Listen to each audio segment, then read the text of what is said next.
गर्मियों की छुट्टियों में 5 दोस्तों ने तय किया कि वे किसी अनजान जगह पर एडवेंचर करेंगे। रोहन ने नेशनल लाइब्रेरी की एक बुक से एक जगह का पता निकाला, नाकडिहा गांव। कहते थे ये गांव 30 साल पहले वीरान हो गया था। यहाँ की गलियों में रात को अनजानी परछाइयां घूमती है और हवा में अजीब सी फुसफुसाहटें सुनाई देती है। सुनो, अगर डर लग रहा है तो अभी मना कर दो, वहाँ जाने के बाद रोना नहीं। यार मैं तो मना कर रहा हूँ, पर तुम लोग मानोगे थोड़ी। अरे डरता क्यों है अंकित, चिंता मत कर, भूत भी हमें देख कर डर जाएंगे। जीप से उतरते ही उन्हें अजीब सा सन्नाटा महसूस हुआ। दोपहर का वक्त था, लेकिन पेड़ों के घने झुरमुट के बीच सूरज की किरणें भी घबरा कर छुपती लग रही थी। गांव की टूटी हुई पगडंडी पर कदम रखते ही जमीन पर पड़ी सूखी पत्तियां, सामने बिखरे पड़े मिट्टी के घर, जले हुए खंबे और उखड़े हुए कुएं दिखाई दे रहे थे। यहाँ कोई भी आवाज नहीं है, ना कोई जानवर ना कोई पक्षी। अरे कोई है यहाँ? मुझे अच्छा नहीं लग रहा रोहन, सच में कुछ अजीब है यहाँ पर। जगह अजीब है, इसलिए तो हम यहाँ पर आए हैं ना। आओ गांव के बीचों बीच चलते हैं, देखते हैं गांव के अंदर क्या है। वे गलियों से होते हुए गांव के चौक तक पहुंचे। वहां एक पुराना पीपल का पेड़ था, जिसकी शाखाओं में फटी पुरानी चप्पलें और गुड़ियों के टुकड़े उलझे हुए थे। पेड़ के नीचे एक टूटा झूला हिल रहा था, जबकि हवा बिल्कुल थमी हुई थी। ये क्या, गुड़ियों के टुकड़े? लेकिन कोई किसी पेड़ पर गुड़ियों के टुकड़े क्यों लटकाएगा? कहते हैं ये गांव की आखिरी बच्चों की निशानी है। कविता के ऐसा कहते ही अचानक वहां पर वो टूटा हुआ झूला एक झटके में इतनी जोर से घूमने लगा, जैसे कोई अदृश्य बच्चा उसमें झूल रहा हो। भागो यार, ये झूला तो यहाँ अपने आप ही घूम रहा है, जैसे तो इसके अंदर कोई बैठा हो। लेकिन तभी सामने से एक बूढ़ी दादी आती हुई दिखाई दी, जिनका चेहरा झुर्रीदार और आंखें बिल्कुल सफेद थी। क्यों आए हो मौत के दरवाजे पर? हम जानना चाहते हैं इस गांव के बारे में। हर रात आत्माएं जागती हैं। यहाँ से भूले भटके लोग कभी वापस नहीं लौटते, और अगर लौट भी जाते हैं तो ये गांव वापस उन्हें यहाँ खींच कर ले आता है। हमें इन सब बातों से डर नहीं लगता, हम जानना चाहते हैं कि यहाँ क्या हुआ था। अगर जानना चाहते हो तो पुराने कुएं तक जाओ, लेकिन सावधान रहो, तुम्हारी परछाइयां भी तुम्हारा साथ छोड़ देगी। इतना कहकर दादी झाड़ियों की तरफ जाते हुए फिर अजीब ढंग से गायब हो गई। चारों ओर धुंध घिरने लगी, पेड़ झूमने लगे, जैसे फुसफुसाकर कुछ कह रहे हो। पुराने जर्जर घरों के दरवाजे खुद ब खुद चरमराकर खुलने लगे। अब तो मजाक भी नहीं सूझ रहा यार, दादी की बात सुनकर और यहाँ की हालत देखकर तो मेरी भी हालत पतली हो रही है। चुप रहो, ध्यान लगाओ, ऐसा लग रहा है जैसे शायद कोई हमें देख रहा है।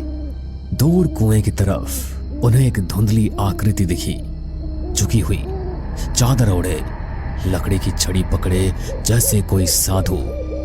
ये तो कोई साधु बाबा लगते हैं। चलो उनके पास चलकर ही पूछते कि आखिर इस गांव के खाली होने के पीछे क्या कारण था और क्यों लोग इसे भूतिया समझते हैं। चलो। वे कांपते दिल के साथ धीरे धीरे कुएं की ओर बढ़ने लगे, जहां रात की पहली चीख उनका इंतजार कर रही थी। धुंध गाढ़ी होती जा रही थी, उन लोगों के कदम जैसे अपने आप भारी हो गए थे।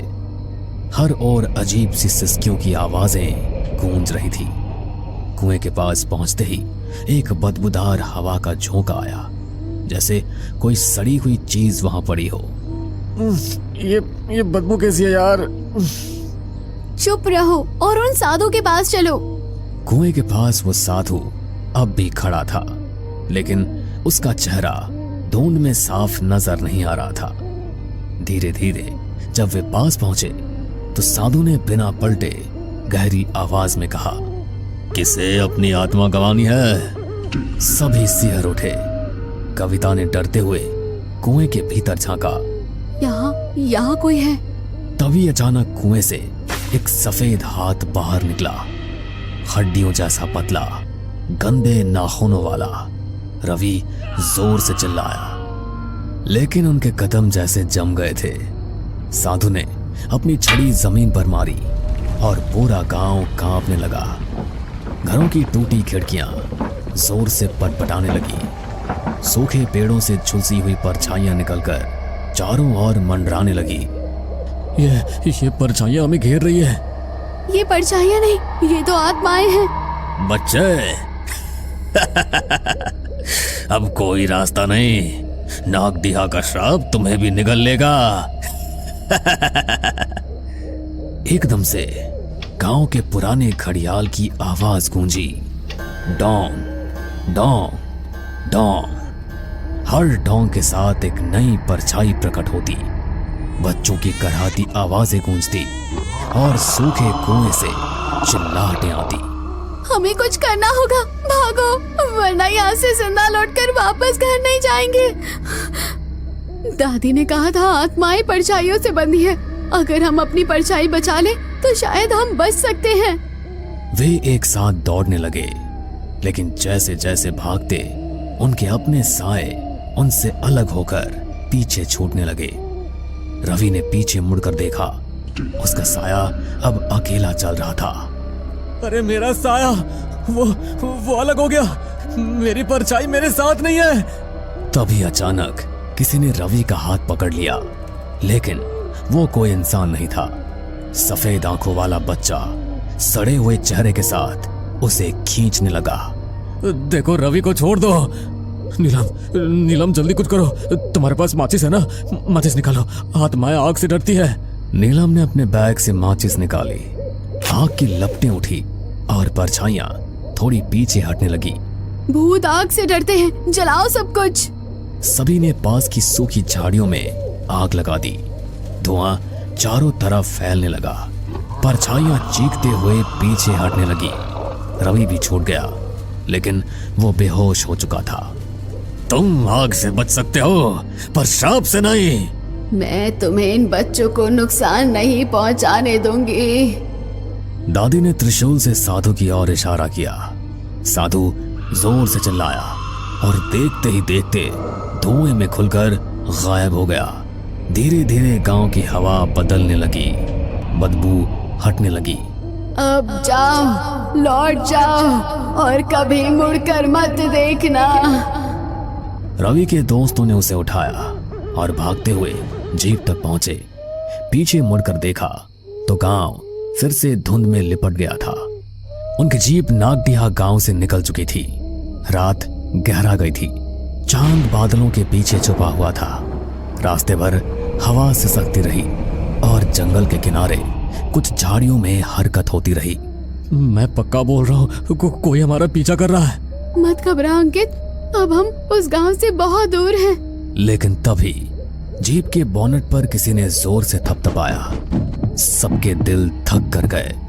ये क्या था? रोहन ने शीशे से बाहर झांका, लेकिन तभी अचानक जीप अंधेरे में कहीं गायब हो गई। लेकिन सब कुछ वहीं खत्म नहीं हुआ।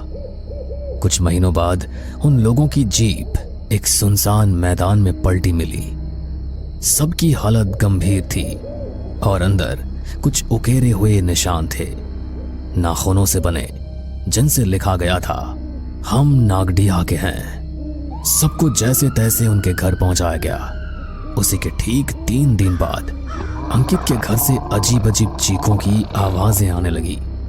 पड़ोसी दौड़े, उन्होंने घर का दरवाजा तोड़ा, लेकिन अंदर जो देखा उससे उनकी आत्मा कांप गई। कमरे की दीवारों पर खून से कुछ चित्र बनाए गए थे, सड़े हुए चेहरों, सूखे हाथों और उल्टे पेड़ों के, और बीच में अंकित खुद छत से उल्टा लटका हुआ, लेकिन चेहरे पर भयानक मुस्कान थी। और कविता, वो अपने घर में आईने के सामने खड़ी थी। आईना धुंधला हो गया था, लेकिन जब धुंध छटी तो उसमें उसकी बजाय काले चितड़े पहने बच्चों की मंडली दिखी जो उसे घूर रही थी।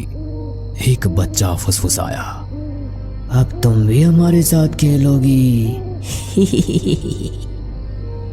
और उसी वक्त कविता गायब हो गई। केवल उसका दुपट्टा फर्श पर पड़ा रह गया। अंकित और कविता की हालत जानने के बाद बाकी सब बहुत डर चुके थे, इसलिए नीलम और रवि बचने के लिए एक तांत्रिक के पास पहुंचे।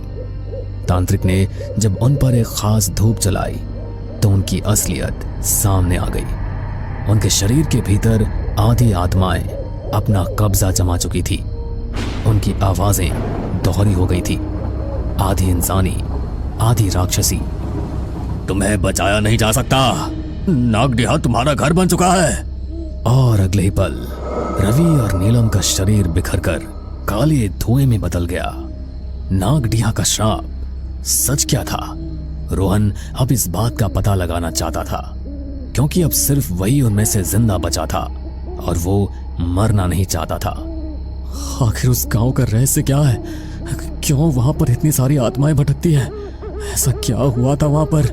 शायद मुझे अगर इस बारे में पता चल जाए तो मेरी जान बच जाए, वरना मैं भी मारा जाऊंगा। ऐसी जगह का इतिहास कहीं ना कहीं तो लिखा गया होगा। हमें नेशनल लाइब्रेरी से इस जगह के बारे में पता चला था, तो इसका पूरा रहस्य भी वहीं पर होगा। रोहन डरता हुआ नेशनल लाइब्रेरी गया। उसने वहां पर हर किताब को छान मारा। घंटों की मेहनत के बाद उसे एक किताब मिली जिस पर लिखा था नागडिहा का रहस्य। मिल गई। रोहन ने किताब को खोलकर पढ़ना शुरू किया और उसे नागडिहा का काला सच पता लगा। इसका मतलब है वो सारी आत्माएं उन बच्चों की है। नागडिहा असल में कभी एक साधारण गांव नहीं था। वो काले जादू और तंत्र मंत्र का गढ़ था, जहां निर्दोष बच्चों की बलि दी जाती थी। इसलिए उनकी आत्माएं आज भी वहां भटकती है, और वहां पर जिस इंसान ने एक बार कदम रख दिया, वहां की आत्माएं कभी उसका पीछा नहीं छोड़ती। अगर कोई वहां से जिंदा बचकर लौट भी आए तो भी कुछ समय बाद वो आत्माएं किसी न किसी तरह से उसे अपने साथ लेकर चली जाती है। और अगली बारी तुम्हारी है। क्या? किताब की आखिरी लाइन पढ़कर रोहन की आत्मा कांप उठी। तभी उसे अपने पीछे से किसी बच्चे के हंसने की आवाज आई। हमारी आत्मा कभी मुक्त नहीं हुई, और तुम हमारे पास आए थे तो मैं तुम्हें वापस लेने के लिए आया हूँ। अब तुम भी हमेशा हमारे साथ नागडिहा में ही रहोगे। रोहन ने डरते हुए पीछे मुड़कर देखा तो बच्चे की भयानक आत्मा उसके सामने खड़ी थी। लेकिन देखते ही देखते वो बच्चा उसकी आंखों के सामने से कहीं गायब हो गया। रोहन थोड़ा निश्चिंत हुआ कि बच्चे की आत्मा वहां से चली गई है, लेकिन तभी उस किताब के अंदर से किसी ने हाथ बढ़ाया और उसे किताब के अंदर खींच लिया। वो पांचों दोस्त भी अब उन बच्चों की आत्माओं के साथ उसी भूतिया गांव का हिस्सा बन गए हैं। और आज भी अगर कोई एक बार भी नागडिहा की जमीन पर कदम रख देता है तो वहां की आत्माएं कैसे ना कैसे उसे अपने साथ ले ही जाती है। तो हेलो गाइस, मैं हूं आपका दोस्त और होस्ट चेतन। तो आज एक बार फिर स्वागत है आप सभी का हमारे एक और नए हॉरर पॉडकास्ट में। और आज हमारे साथ मौजूद है मशहूर पैरानॉर्मल इन्वेस्टिगेटर मिस्टर मेहुल, जिन्होंने बहुत से इंटरनेशनल हॉरर लोकेशंस को भी कवर किया है। तो मेहुल, हमारे दर्शकों के साथ जरा अपने कुछ हॉन्टेड एक्सपीरियंस शेयर कीजिए, जिसको सुनकर दर्शकों के साथ साथ हम सबके भी रोंगटे खड़े हो जाए। बिल्कुल चेतन, मैं आपके साथ अपना कल रात का ये हॉन्टेड एक्सपीरियंस शेयर करता हूँ, जो मेरी पूरी जिंदगी का सबसे ज्यादा दिल दहला देने वाला एक्सपीरियंस रहा है। तो फिर शुरू करते हैं इस पॉडकास्ट को। जी बताइए। एक्चुअली कल की उस हॉन्टेड लोकेशन पर जाने से पहले ही मुझे कुछ साइंस मिलने शुरू हो गए थे। माँ ने भगवान की आरती की तो पूजा की थाली माँ के हाथ से छूटकर नीचे गिर गई। मंदिर में भगवान के सामने जल रहा दिया भी अचानक से बुझ गया। माँ तो पहले ही मेरे इस काम से बहुत डरी हुई रहती है, और जब ये हुआ तो माँ और ज्यादा घबरा गई। बेटा, आज तू कहीं मत जा। भगवान भी बार बार यह आदेश देकर तुझे वहां जाने से रोकना चाह रहे हैं। मेरा मन बहुत बेचैन हो रहा है। बेटा, तू उस जगह पर मत जा, वो ठीक नहीं है। अरे माँ, तुम तो इस तरह से डर रही हो जैसे मैं पहली बार किसी हॉन्टेड लोकेशन पर जा रहा हूँ। मुझे कुछ नहीं होगा, तुम मेरी चिंता मत करो। माँ ने मुझे बहुत रोका, लेकिन फिर भी मैं माँ से बहस करके कुछ देर बाद घर से निकल गया। उस समय तकरीबन रात के 11:30 बज चुके थे। मेरे घर से वो हॉन्टेड लोकेशन ऑलमोस्ट 1 घंटे के डिस्टेंस पर थी। मैंने अपनी गाड़ी निकाली और हमेशा की तरह अपने फेवरेट गानों की प्लेलिस्ट सुनता हुआ लोकेशन के लिए निकल गया। ड्राइव करते मुझे थोड़ी देर ही हुई थी, लेकिन कल रात पहली बार मेरे मन में एक अजीब सी बेचैनी हुई। मैंने सोचा कि घर वापस चला जाऊं, लेकिन मैंने अपने व्यूअर्स से उस लोकेशन पर जाने का प्रॉमिस किया था, तो मैं वापस नहीं जा पाया। लगभग पौने घंटा ड्राइव करने के बाद मैं उस लोकेशन पर पहुंचने ही वाला था कि तभी अचानक से चलते चलते बीच रास्ते में ही मेरी गाड़ी बंद पड़ गई। आसपास का एरिया बिल्कुल सुनसान था। ऐसे में अब मैकेनिक तो मिलता नहीं, तो मैं पैदल ही आगे बढ़ने लगा। मैं फोन में लोकेशन के अकॉर्डिंग आगे बढ़ रहा था कि न जाने क्यों अचानक मेरा फोन हैंग होने लगा। अरे यार, अब मैं लोकेशन पर कैसे पहुंचूंगा? इस फोन को भी ऐसी जगह पर हैंग होना था। मैं खुद से ऐसा कह रहा था कि तभी मेरे कंधे पर किसी ने अपना हाथ रखा। ऐसे सुनसान इलाके में अगर तुम्हारे कंधे पर कोई अचानक अपना हाथ रख दे तो एक पल के लिए तो हमारी सांसें ही रुक जाएंगी। मेरे साथ भी ऐसा ही हुआ। डर के मारे मेरी धड़कन तेज हो गई। हिम्मत करते हुए मैंने पीछे मुड़कर देखा तो एक बूढ़े आदमी ने पीछे से मेरे कंधे पर हाथ रखा हुआ था। उन्हें देखकर मैं थोड़ा शांत हुआ। अरे काका, क्यों इतनी रात को ऐसे डरा रहे हो? आपके चक्कर में अभी हार्ट फेल हो जाता मेरा। चला जा यहाँ से। इतनी रात को इस इलाके में तू क्या करने आया है? पता है ना वो भूतिया हवेली है यहाँ पर। अगर उसकी चपेट में आ गया तो जिंदा लौट कर नहीं जा पाएगा। काका, उसी हवेली का रास्ता तो जानना है मुझे। बताओ ना, किधर है वो हवेली? मरना चाहता है क्या? एक बार कहा ना तुझे, चला जा यहाँ से, नहीं तो मारा जाएगा। तू भी मारा जाएगा उन सब की तरह। ऐसा बोलकर बूढ़ा आदमी अपनी गर्दन हिलाते हुए आगे की ओर निकल गए। उनके जाने के बाद मैंने जैसे ही पीछे मुड़कर देखा तो सामने ही मुझे वो हवेली नजर आई। रात के अंधेरे में भी वो हवेली इतनी खूबसूरत लग रही थी, तो दिन की रोशनी में आप सोच ही सकते हैं कि वो हवेली कितनी शानदार लगती होगी। मैं पीठ पर टांगे अपने बैग को कसते हुए उस हवेली पर पहुंचा। मैं अंदर जाने के लिए मास्टर की से गेट खोलने लगा तो मैंने देखा कि गेट पर बहुत सारे ताबीज और न जाने कितने सारे धागे बंधे हुए हैं। मैंने उन ताबीजों को हटाने के लिए जैसे ही उन्हें छुआ तो मुझे एक अजीब सा झटका लगा, जैसे अभी अभी कुछ मेरी बॉडी से निकलकर आर पार हो गया हो। मैं एक बार को थोड़ा कमजोर पड़ गया, लेकिन फिर मैंने हिम्मत करते हुए उन ताबीजों को हटाया और मास्टर की से लॉक खोलकर हवेली के अंदर चला गया। लेकिन जैसे ही मैं उस हवेली के अंदर पहुंचा, मेरे शरीर पर मुझे बहुत भारीपन सा महसूस होने लगा और एक बड़ी सी अजीब सी बदबू पूरी हवेली में फैल गई। वो बदबू इतनी बुरी थी कि मेरी सहन के बाहर हो गई थी। यार, कितनी गंदी बदबू है। अगर थोड़ी देर में यहाँ ऐसे ही रहा तो पक्का मुझे उल्टी हो जाएगी। एक काम करता हूँ, रुमाल पर परफ्यूम लगाकर उसे बांध लेता हूँ। मैंने अपने रुमाल पर परफ्यूम लगाया और उसे चेहरे पर बांध लिया। मैं हवेली के कमरों में इन्वेस्टिगेशन करने के लिए आगे बढ़ा, तभी मुझे वहां किसी औरत की पायलों की आवाज सुनाई दी, जैसे अभी अभी कोई औरत बड़ी ही तेजी से मेरे पीछे से भाग कर गई हो। तब तो आप ऑब्वियसली काफी ज्यादा डर गए होंगे। अरे, मेरी तो मानो आत्मा ही एक पल के लिए मेरे शरीर से निकल गई। मैंने थोड़ी हिम्मत की, पीछे मुड़कर देखा तो वहां कोई भी नहीं था, लेकिन ऐसा महसूस हो रहा था कि कोई ना कोई इस वक्त मेरे साथ यहाँ जरूर है। मेरे पूरे रोंगटे खड़े हो चुके थे। मैं आज तक न जाने कितनी हॉन्टेड लोकेशंस पर पैरानॉर्मल इन्वेस्टिगेशन के लिए गया हूँ, लेकिन कल रात मेरे साथ जो हुआ वो मैंने पहले कभी फील नहीं किया। मैं सब कुछ इग्नोर करके सीढ़ियों पर चढ़ते हुए फर्स्ट फ्लोर की तरफ जाने लगा। वहाँ सीढ़ियों पर उस हवेली के पूर्वजों की फोटो लगी हुई थी। मैं उन पर फोकस करके उन्हें अपने कैमरा में रिकॉर्ड करने लगा, लेकिन उस दीवार पर लगी सभी तस्वीरों में से एक तस्वीर देखकर मेरे होश उड़ गए। मतलब मेरी पूरी बॉडी उस टाइम बहुत बुरी तरह कांप रही थी। ऐसा क्यों? मतलब ऐसा क्या था उस फोटो में? वो फोटो उसी बूढ़े आदमी की थी जो मुझे हवेली के पास मिला था और बार बार मुझे हवेली के पास जाने से मना कर रहा था। उस फोटो को देखकर मेरा माइंड बिल्कुल ब्लैंक हो गया। कुछ सेकंड के लिए तो मुझे समझ ही नहीं आया कि मेरे साथ ये हो क्या रहा है। मैंने डिसाइड किया कि मैं इन्वेस्टिगेशन नहीं करूँगा और वापस अपने घर चला जाऊँगा।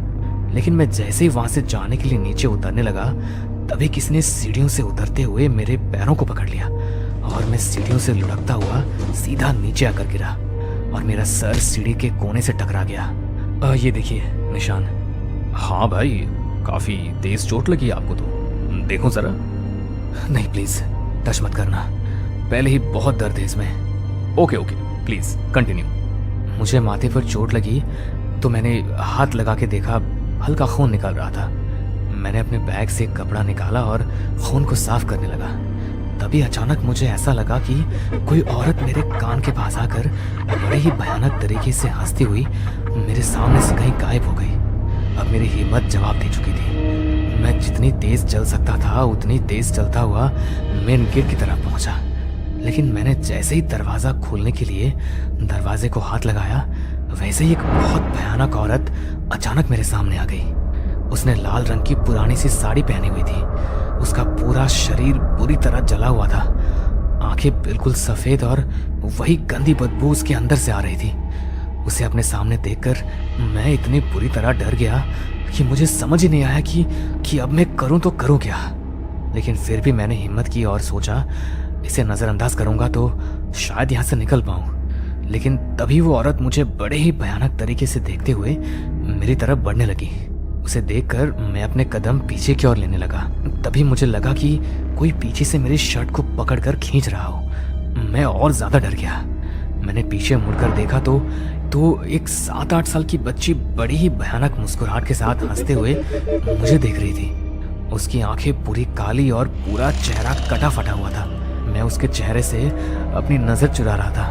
तभी वो भागकर उसी औरत के पास चली गई और उसके साड़ी के पल्लू के पीछे छुपकर खड़ी हो गई। वो दोनों एक टक मुझे ही देख रही थी। मैं इतना तो समझ गया था कि इनकी आत्मा अब मुझे यहाँ से बाहर नहीं जाने देगी। तो फिर आपने क्या किया? आप कैसे वहां से बाहर आए? एक्चुअली मैं ऐसी जगहों पे जाता रहता हूँ तो कुछ चीजें अपने पास रखता हूँ। मुझे एकदम से याद आया कि एक बार एक तांत्रिक बाबा ने मुझे इन चीजों से रक्षा के लिए एक ताबीज दिया था। मैं अपने बैग में उस ताबीज को ढूंढने लगा। लेकिन जैसे ही मैंने उस ताबीज को अपने हाथ में लिया, तभी उस बच्ची ने उसकी तरफ देखकर एक फूंक मारी और बड़े ही डरावने तरीके से मुझे घूरने लगी और उसी वक्त वो ताबीज जलकर राख हो गया। Oh my God! फिर क्या हुआ? फिर वो दोनों मेरी तरफ बढ़ने लगी। अब सब कुछ मेरे कंट्रोल से जा चुका था। उन दोनों ने मेरे पीछे की ओर किसी को इशारा किया और कोई अदृश्य शक्ति मुझे घसीटती हुई हवेली के एक अंधेरे कमरे में ले गई। मेरा कैमरा और लाइट उस रूम के बाहर ही गिर गए। रूम में बस मेरी लाइट की हल्की रोशनी आ रही थी। मैंने देखा कि वो दोनों आत्माएं हवा में उड़ती हुई मेरी तरफ आ रही हैं। फिर मैंने हिम्मत की और हवेली का गेट खोलने की कोशिश करने लगा, लेकिन वो इतनी बुरी तरह जाम हो चुका था कि मैं अपनी पूरी ताकत लगाकर भी उसे खोल नहीं पाया। तो मैं तुरंत ही सीढ़ियों से चढ़ता हुआ हवेली की छत पर पहुंच गया। मैंने सोचा कि शायद यहाँ पर वो दोनों मुझे कोई नुकसान नहीं पहुंचा पाएगी। तभी मुझे वहां पर वही पायरों की आवाज सुनाई दी। मैंने सामने देखा तो वो औरत हवा में उड़ती हुई मेरे पास आने लगी। तभी मुझे नीचे की तरफ से एक आवाज सुनाई दी, अंकल मेरे पास आओ ना, यहाँ मैं अकेली हूँ। मुझे अकेले बहुत डर लगता है।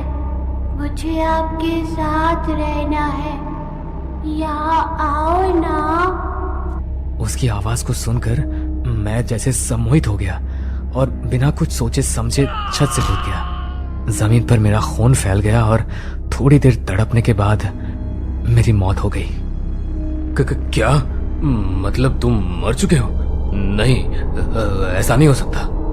मैं तो कल रात को ही मर गया था। मेहुल के ऐसा कहते हुए वो किसी भयानक आत्मा के जैसा हो गया। लेकिन अब मैं तुम्हें भी अपने साथ लेकर जाऊंगा। तुम्हें बहुत शौक है ना मुर्दा लोगों और आत्माओं को देखने वाले लोगों की कहानियां सुनने और अपने व्यूअर्स के साथ शेयर करने का। तुम्हारी आज की इस वीडियो में भूत से असली सामना कैसे होता है और भूत क्या कर सकता है सभी देख लेंगे। इतना कहकर मेहुल की आत्मा चेतन को मारने के लिए उसकी ओर झपटने लगा। तभी कैमरामैन ने जल्दी से उस रूम में रखे माता रानी के सिंदूर को मेहुल की आत्मा पर फेंक दिया, जिससे उन सब की आंखों के सामने मेहुल की आत्मा एक जोरदार डरावनी आवाज के साथ वहां से गायब हो गई। और इस हादसे से सहम चुके चेतन ने जब कुछ दिन बाद पॉडकास्ट की रिकॉर्डिंग को देखा तो वो निशब्द रह गया, क्योंकि वीडियो में सिर्फ चेतन ही दिखाई दे रहा था, जो कि अकेले ही अपने सामने वाली खाली कुर्सी की तरफ देखकर बातें कर रहा था। मेहुल इंसान नहीं बल्कि एक आत्मा था, इसलिए वीडियो में सिर्फ चेतन की ही रिकॉर्डिंग हुई थी। हमें पूरा यकीन है दोस्तों कि आप लोगों को ये कहानी जरूर पसंद आई होगी। अगर आपके साथ भी कुछ ऐसे अनकहे किस्से हो चुके हैं तो प्लीज हमारे साथ शेयर करें, हम जरूर अपने चैनल पर उनको दिखाएंगे। हमारी ईमेल आईडी नीचे डिस्क्रिप्शन बॉक्स में दी गई है, तो प्लीज हमारे वीडियो और चैनल को शेयर एंड सब्सक्राइब करें और बने रहे हमारे साथ ऐसे ही अनकहे किस्से और कहानियां सुनने के लिए।